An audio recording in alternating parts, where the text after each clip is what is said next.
We've all seen people try to wing it. We see this often, if you go to a wedding and you see the best man get up and he's like, I'm just going to wing it, right? Sometimes that works out and sometimes that doesn't. So it's better to be prepared. It's better to have a plan. And I really think number three is that 2026 is the year of the niche. And what I mean by that is two things. So number one, I think there's a big opportunity to really lean into who you are and who you're not. You don't have to be everyone's cup of tea, which is a great thing, but really lean into who you want to work with. So for me, I live in the San Francisco Bay Area. If I was a realtor, I wouldn't say, oh, I service the whole San Francisco Bay Area. I would really focus on my specific niche, whether it's a city, a neighborhood. You're going to attract more people when you really lean into who you want to work with. And also when it comes to your niche, the second part of this is we are living in a time where people do business with people they know, like, and trust and relate to. And just before we were chatting here, before we went live, we were joking about my cats. I've got two kitty cats, which get a lot of airtime on social media. And, sharing your niches, sharing things that you love. I have a big coffee cup collection. I love, I've got my cats, I've got my kids, I love Broadway. There's lots of things that I am passionate about. And I think we're at a really beautiful time with social media where it doesn't just have to be all business all the time. Doesn't mean you have to share everything, but sharing some of the things that you're passionate about, that helps in a big ways to build those relationships, which is really exciting. So let's get into it. I want to share one big philosophy that I have in terms of social media, and that is time blocking. If something is not on your schedule, it's probably not going to happen. I know this from experience. I'm sure a lot of you can relate to this. So I want to share 4 key ways to make social media and content creation a priority. Number one, daily. I highly recommend you put on your schedule 10 or 15 minutes a day to like, comment, engage, respond to your DMs. I recommend doing something called Focus 5, which I've done for years. I basically take 5 minutes, I scroll through my feeds, and I look for 5 posts that speak to me.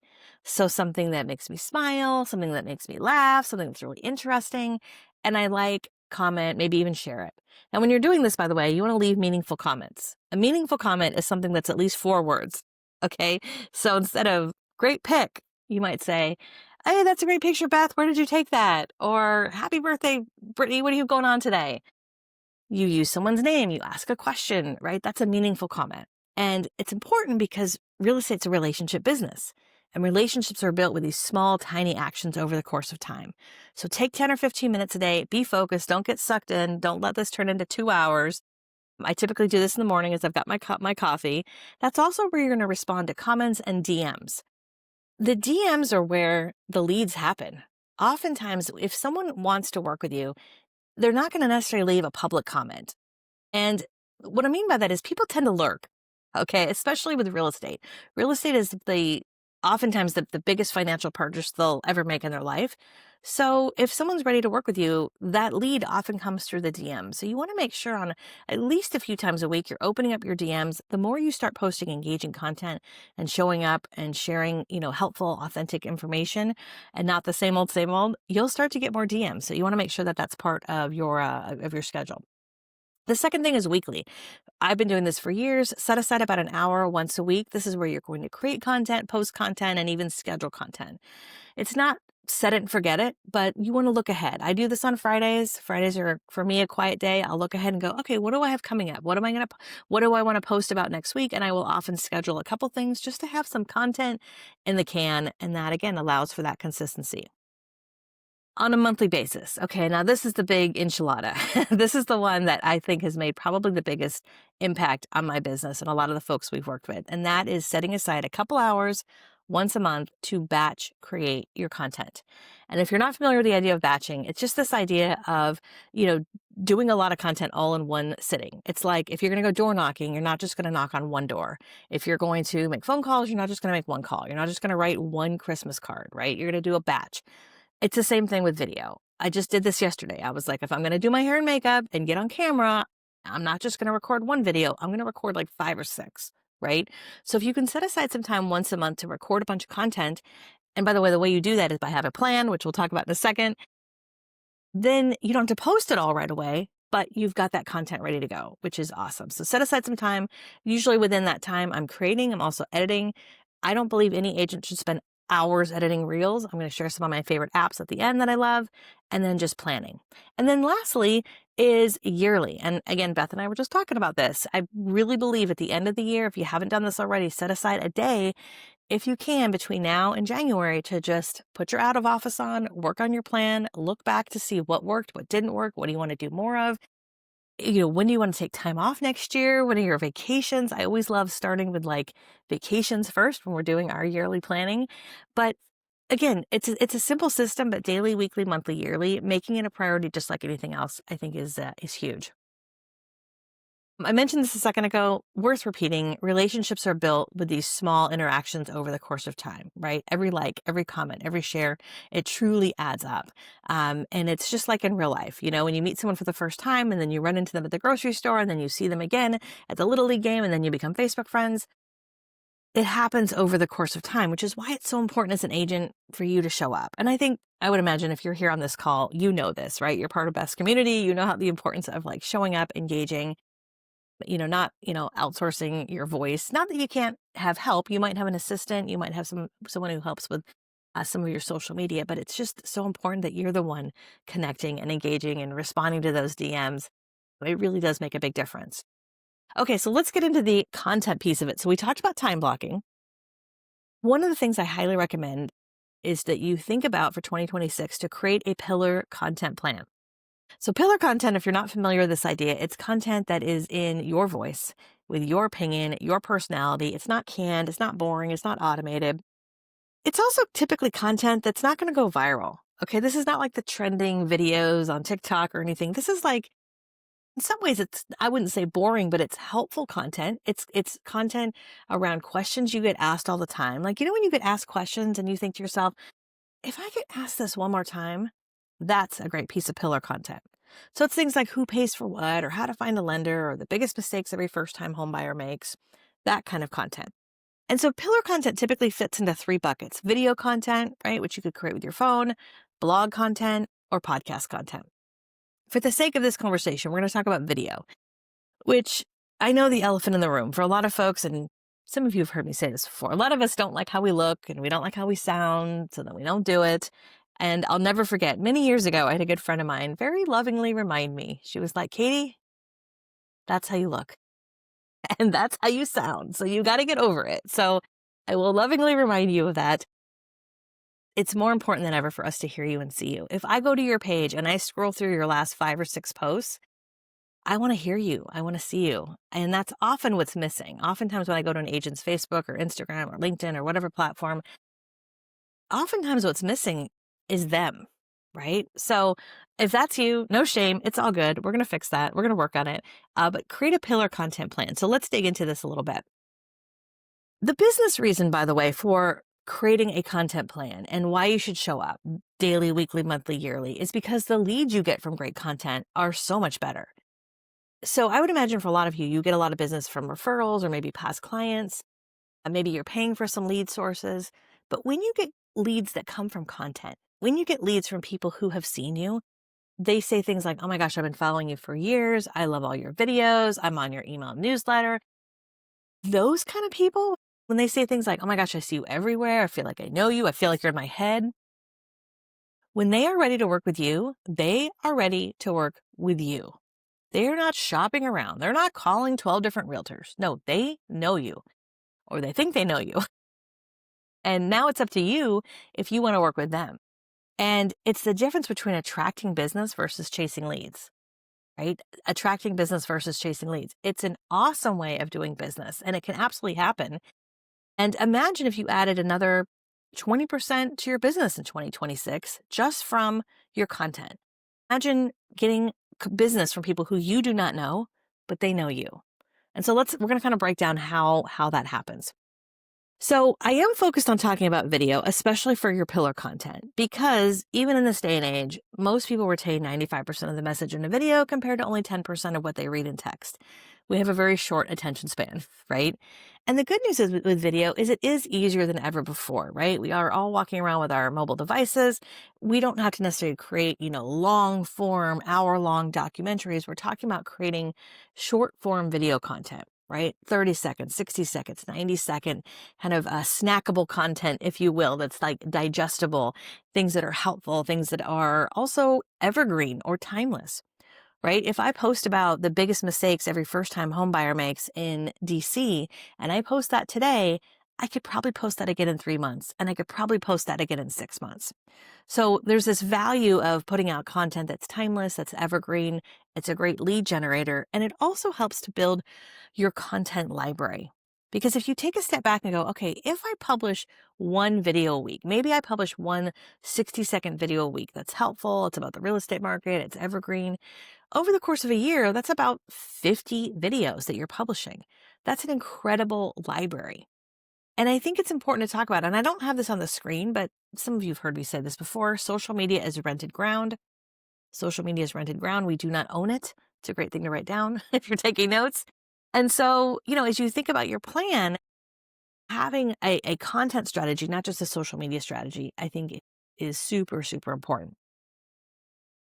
Okay, so I've got a couple examples of pillar content. We do this in two ways. We have our YouTube channel and we have our podcast. Our YouTube channel, I publish every Wednesday. In fact, just this morning, had a new video go up.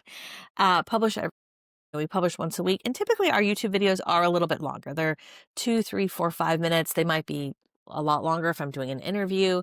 What's nice about longer form video is you can take a long form video. If I have a 5-minute video, I could take that 5-minute video and through a couple different AI tools, which I'll share at the end, which are easy to use, which we love, we can take a 5-minute video and then just chunk it up into little 5-second or 5 sort of 1-minute reels that I can post to my reels, my Facebook, TikTok, whatever it might be. So it's a great way to repurpose content, which we'll also talk about. And then same thing with our podcast. We might have a longer form podcast that we can then repurpose and repackage. The thing about content, as a lot of you have probably realized this, is not everybody sees your content. And so I think one of the things that's important is if you're going to post something, it's okay to repost, it's okay to repurpose, it's okay to put it on multiple platforms as well. So the other thing that video does, by the way, is it answers this question of what does it feel like to work with you? What does it really feel like to work with you? And a big trend we're seeing in 2026 is really leaning into how you feel about something, right? So I could again share the, top 3 reasons or top 3 mistakes people make when moving to DC. Or I could maybe share it like, look, if my mom were moving to DC, this is exactly what I would tell her. Do you see how that feels a little bit different? If you could just lean a little bit more into almost the personal side of things, whether it's maybe a hot take, hey, this is the one thing nobody's telling you about moving to DC that I'm going to tell you, or whatever it might be, sharing that, really leaning into that and having an opinion. Again, you may not be everyone's cup of tea. It's all good. I have a good friend of mine who often says, I know I'm not everyone's cup of tea, but I know I'm somebody's shot of tequila, which we love. So you may not be everyone's cup of tea. You might be someone's shot of tequila, and that's what it's all about, which we love. So we've talked about time blocking. We've talked about pillar content. And before I get into kind of helping you map out a plan for 2026, one of the things that's super important, we just talked about this recently in our masterclass, is taking the time to brainstorm and find your voice. And part of this is related to like the who, what, where, why, and how. We learned this back in elementary school. And I absolutely encourage you to think about like, who do you love to work with? Who are the people that you work with that you're like, that person is awesome. They are my people. I want more people like that. And if you haven't done this year yet, I would encourage you to take out a pen and piece of paper. Don't do this right now, but at some point, take out a pen and piece of paper and just start to think about who are some of the people from this past year that you just really gelled with? Like, who did you love to work with? And what was it about them that you loved working with? And the reason why that exercise is important is because when you start to think about your content will improve when you have in your mind like who your ideal client is. It might be somebody in the military. It might be somebody who is going through a divorce. It might be somebody in the LGBT community. It might be someone who goes to church. Like, we all have different niches. Remember, we talked about earlier, 2026 is the year of the niche, like really leaning into like, who are your people? Who do you want to work with? And so if you can have in your mind, like, who is your ideal person, when you're on camera, it's a lot less daunting because you're not talking to everybody. You're talking to that one person, right? So do a little self-reflection. This is not a reflection you're going to post publicly, right? But a little bit of a self-reflection. And by the way, it's not going to alienate you to really hone in to talk to a specific type of client. You're still going to get a lot of people of all different backgrounds, all different places contact you, and then you can choose whether you want to work with them or not. But you can also control who you attract, which is exciting. Same thing with what it is that you do, where's your specialty, why you love what you do. Just taking a little bit of that self-reflection, I think, is key. So brainstorm, find your voice. All right. So I've said this a couple times, but I thought it was so important. I put it on a slide. So this is a great thing to share too. If you're sharing anything to social media, lean into who you are and who you're not. What I mean by this, I don't think we need to be polarizing. I don't think you need to offend anyone, obviously. But again, it's okay to have an opinion. Some of the content that has performed the best for me personally is when I've shared, an opinion about something. I think what's really interesting is we are at a time right now where there's no shortage of information. If somebody wants to know something, they can Google it, they can chat GPT it. So one of the ways you can stand out is by sharing your expertise, right? It's just like what I said earlier. Hey, if my mom were relocating, this is exactly what I would tell her. If my best friend were selling her house tomorrow, this is exactly what I would tell her. And so just again, sort of shifting a little bit from being more information to sharing your expertise. Information's super helpful, but what does that mean? And that's where I think there will always be a need for professionals because you've got your experience, you've got your expertise, you've got context, right? Which is the name of the game. One thing I want to share, and because we're talking about content planning, and some of you already have this. I know there's a couple folks here who know me forever, and you probably already have this. But if this is your first time hearing me, feel free to download my free content grid. It's just katielance.com/content grid. There's a little QR code on the screen and that'll take you to a landing page. It'll ask for your name and email, and then we'll email this to you. And I think we'll drop it in the chat also. This is something we created years ago, and we update it every year. I always like to share it, especially this time of year when we're talking about content planning. Whether you are new to all this or whether you've been doing this for a long time, it's great to be able to print up something like a content grid just to kind of help you get organized. I find for a lot of folks, even after having this conversation, a lot of people still struggle with what to say or what to post. And so we created this as a really simple guide. When you download this, there's about 30 ideas that are on a spreadsheet. And the way a lot of people use this is they will print it up. And then I always recommend like take a pen, go through the spreadsheet, circle the stuff that you like, cross out the stuff that you're like, I would never post about that. Okay. And and then obviously fill in with other ideas that might resonate for you and your market. You're also going to get a blank grid that you can fill out. I like to fill it out with a pencil because you can move things around. And then also the content grid is going to come with a bunch of ideas. So if you're feeling a little like stuck in terms of ideas, that's going to help you. So I want to make sure I share that resource as well. I'll mention at the end also. And it's great too because, updating everything yearly like you do Yeah. is a great cadence. Just the technology and how Yeah. things are changing so quickly. It's good to have Yeah. those monthly updates every single year. And, Hmm. the coffee with Katie's in between. So, if like you do Facebook, for instance, in January, and then March has a huge Facebook update, you still have a coffee with Katie that you can like get that information out there to us. So I think it's invaluable. So thank you Thank for you. all of that and bringing us to goodness. Of course. Thank you for having me. This is so much fun. I really appreciate it. Hopefully we can do it again sometime. Yeah, heck yeah. Yeah, anytime. Yeah, so as Katie was saying, thank you for putting it out there. I have an AI class coming in January, so you're going to see some polls out there for me. I really want to see where you're at with AI and your burning questions, what you need to know. And then our community. So you're here because you're a part of the free community. And I just wanted to remind you that in the features tab, there's a great buyer's agent prompt in there. There's also a listing remarks GPT, which asks you questions one at a time so you don't forget to put anything in your remarks. And then it gives you some remarks. You can tweak it, it can make it sound however you want. It's a really great resource. I actually go in there and I update my listing remarks in my listing weekly to not only make the listing look fresh to every single seller, but also I send that out to my seller and I say, hey, Mr. and Mrs. Seller, this is what I'm doing for you every single week. I'm keeping your listing fresh. So I think it works in a couple of different great ways. Yeah, so it's all free to grab. If you want to hop into the group, go into that tab and check out what I have in there. Um, I can even put your content grid in there if you want that link in there. So just people have it. I can throw that in the community too, so people have it. So Oh, thanks thank again you. for joining me today. Thanks for everybody for being here and getting the good information, the goodness, and This might be it. So happy holidays and happy new year. I hope everybody works hard on their planning and has a great end of the year. Strong. End it strong. Exactly. Absolutely. Thank you, everyone. Thank you. And happy holidays to everybody also. So I appreciate it.